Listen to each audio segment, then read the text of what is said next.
Hello guys, and welcome to another day with Zimaleta. In today's video I want to show you this 3.0 liter diesel engine that I'm working on. I'm repairing the oil cooler seals. The purpose of this video is just to show you what you're into when you have to replace your oil cooler seals. I'm just gonna walk around the engine, show you some things, and you could take notes and see if you want to do this job yourself or give it to somebody else. So I'm working on one of my viewers' Sprinters. This is a 2008 Sprinter, approximately 350,000 miles on it, give or take. As you could see, I already have removed the engine. This is a 3.0 liter diesel engine, in case you guys are not familiar with this engine, but those of you that are familiar with it, you will know it's got quite a few issues that you got to work out, and then you can have a good working engine. As you can see, this engine has quite a few problems, as I will point them out to you guys. First of all, look at all that carbon buildup inside. Okay, so this Sprinter here was barely going 35 miles an hour. It was very hard for it to accelerate for many reasons. Some of them I will talk to and show you guys in other videos. Some of them I will show you now. As you can see, the EGR cooler system is not here. It's been removed. First of all, one of the seals on the EGR cooler has been leaking. We also have another pipe that was here that's leaking. I'm going to show you guys all these things a little bit later on. So what I want to show you guys right now is some of the things that are wrong with this engine, and give you kind of like a walk around and show you what you need to remove before you pull the engine, and what you're going to need to remove after you remove the engine. So since the engine's already pulled out, let's go from here. What do I need to do in order to get these oil cooler seals replaced? So first of all, as you can see, the turbo is still in place. The turbo actuator is no longer in place because I removed it. First, you're going to need to remove the turbo. Then you're going to need to remove the right intake portion and then the left intake portion. Once you remove it, you're going to see some runners there. Sometimes the runners are stuck. There's a fix for it. I actually bought a fix which is metal from eBay, and I'm going to be basically kind of like bulletproofing it by putting in some metal ones for the runners. That way you don't have to worry about that. So how would you go about removing the turbo? Because this is the very first thing that needs to be removed. Well, obviously, to get to the turbo, you got to remove all of these other things that's here. We're talking fuel rails, fuel filter, bunch of wiring, and then you're going to need to move it to the side, kind of like what I did. And this is before you even get to the portion where you have to pull the engine out. Definitely lots of steps. So when you get to the back here, you will see all of these things I have removed when the engine was still on. But I've been having a lot of trouble with this particular bolt, and as you can see, it is not the only one to worry about. There's lots of bolts. There are basically some at the bottom here. There's one right there, and this kind of like holds the turbo together. So if I could have gotten this bolt, let me see, hopefully you could see what I'm showing. If I could have gotten this bolt and those two, with the engine still being in place, there's a possibility where I would have just needed to remove those other two bolts right there that you cannot really see that good, and then just go ahead and pull the turbo out. But in this situation, this bolt is super stuck. I've even applied let me see, this bolt right here, I even applied inductive heater on it. I got this thing red hot, even to the point where it overheated my inductive heater and caused this bolt to basically just still be stuck. And you could see, gosh, it's really hard to focus here. As you can see, I've been really just working with the e-socket, and I've been applying a lot of torque to it, even by hand and with my torque tools through the barely any opening, and it's still very stuck. And the unfortunate thing about it is this being stuck like that, it's very hard to remove. This particular one I haven't even tried to remove, but I could already see it's a little bit beat up. I think somebody tried to remove this in the past, and this one as well. This one seems like not, and that one not. I think somebody been here before, and they just kind of give up on it. But one thing's for sure, I could not remove this one with the engine being installed. Now, some of you guys might be lucky and you could do that. Then you know it's a different story then. So for those of us that are not lucky, we'll end up needing to remove the engine, and this is why this engine is out. And I know this is a lot of coverage to talk about this, guys, but that was a pain. Man, I don't even want to get into that. It's a lot. So anyways, now that you know what it takes to actually pull the oil cooler seal off, you know how to get to it, let's talk about before you pull the engine, what needs to be separated. So you're gonna need to separate this exhaust pipe right here that's coming out from the turbo. You're gonna need to separate any kind of O2 sensors, which is right there. You're gonna need to separate them. For the transmission lines, you don't need to touch them. You simply unclip them over here and you just pull them out with the engine. You will need to remove the motor mounts just from the bottom. This motor mount is falling apart, but that other motor mount has completely fallen apart. You can see kind of like it cracks right there and then it breaks off. We already have new motor mounts, so we're going to be replacing them anyways. So you will need to disconnect the two fuel lines, and you will need to remove the AC compressor if you don't want to lose any AC type of fluid. As well, AC R34A or whatever they're using inside. So as you can see, when I was working on it, I kind of like docked the AC condenser to the side, and there was a nest of wasps over here which I broke off.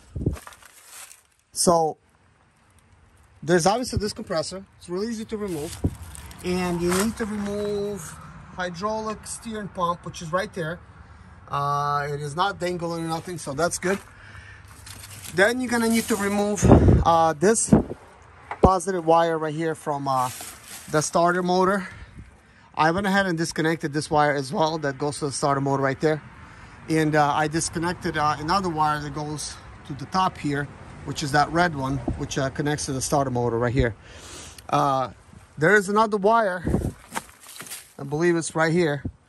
This one goes to the alternator, and it goes kind of like underneath the engine, and this portion usually sits underneath the engine. This is where that 90 amp fuse, I can't remember exactly, but this is kind of a bad design. This is called a Y cable, and that particular fuse sometimes gets moist, and then you have power drain issues due to the moisture.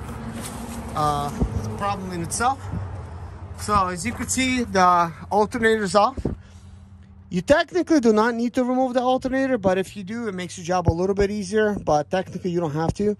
But when you remove it, it gives you just a little bit more room. In this situation, we do have a problem with the actual alternator. It basically, the better light comes on, and you know, there's a problem with that. Also, let's see. You're gonna disconnect the 13-pin connector. You're gonna need to disconnect the drive shaft. And then you see that thing right there, that's kind of like an exhaust pipe thing. It mounts to the bottom of the transmission through some bolts to the bottom. So you're gonna need to disconnect that. What else? I think I pretty much covered everything. There's really so much to do, guys. I mean, really. Also, another thing to mention, here's the computer, and one of the wires to the computer is right here. Okay, let's just move this out of the way, which is right there. So all of this wire gets routed through the side here, and then comes down, and it, you know, basically connects to this engine, to this computer ECU.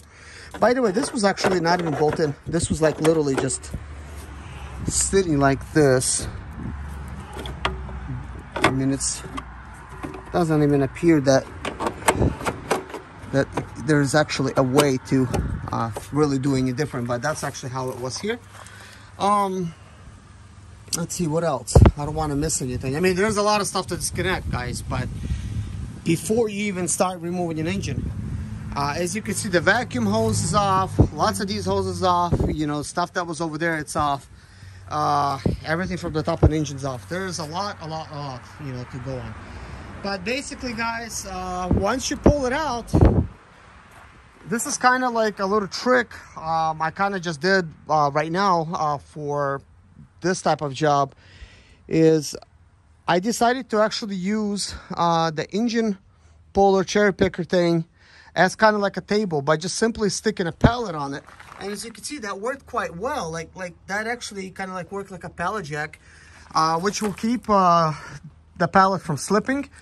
And then just use some wood. They're screwed together, so like they cannot individually slip out. There's little screws going through them. And I laid it down, and the rest of the transmission, the way I was pulling it out, is kind of laying on this bar. Now I could have pulled it a little bit further, but I don't want to. I think this is perfect. This gives me plenty of room to really work on it, as you can see. So, oh yeah, you have to disconnect the shift cable too. You have to disconnect it and remove it. Yeah, there's a lot of stuff to disconnect, but I already covered this in one of the videos. By the way, guys, in the description below, I'm going to give you a list of everything you have to disconnect, everything that I've talked about, kind of like before you pull the engine out, because it's kind of important. As you can see, this engine's already got a lot of stuff missing. I mean, it's almost going to be kind of like a rocket science, putting everything back together, but this is not my first time. My wife's seen this, and she's like, oh my gosh, you know, and she's like, you're a genius. And I'm like, well, this is what I do, you know, it's not a big deal to me. It's just, I already know where a lot of this stuff goes. Well, not a lot of it, I know where all of it goes. So anyways, this cherry picker engine lift works really well as a table, as an engine stand type of table. There was another way I was gonna do, which I could actually show you as well, and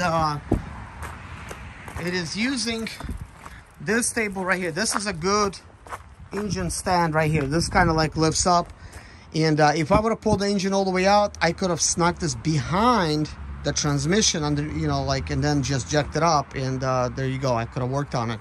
Also, this could be very useful when you're working on a lift and you got to drop the engine down. This could be a very nice engine stand. But in my situation, that actually worked really well. I really don't need to do nothing else.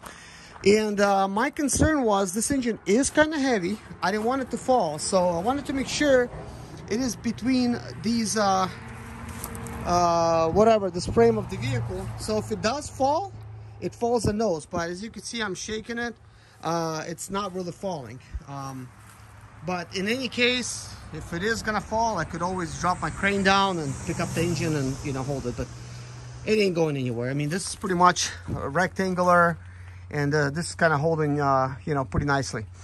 But anyways, guys, sounds like I'm blabbering a little bit, and I don't want to be. Let me know in the comments below what else you want me to cover with this engine, but I will get into a little bit more videos when it comes to this engine, but a lot less than I normally do.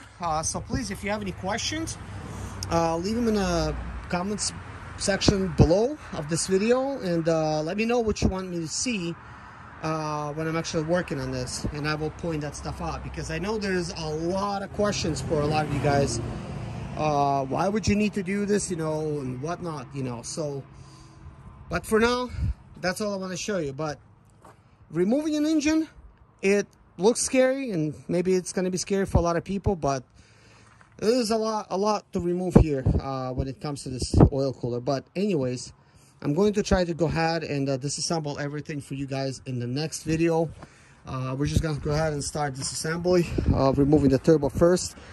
I'm wondering what's it going to be like for me to remove this bolt here. I did spray it down already many times, and of course I use a heat inductor, which I could show you guys. If that's not going to be working, I'll show you how that works. But anyways, guys, stay tuned for more videos. Thank you for watching. Bye-bye.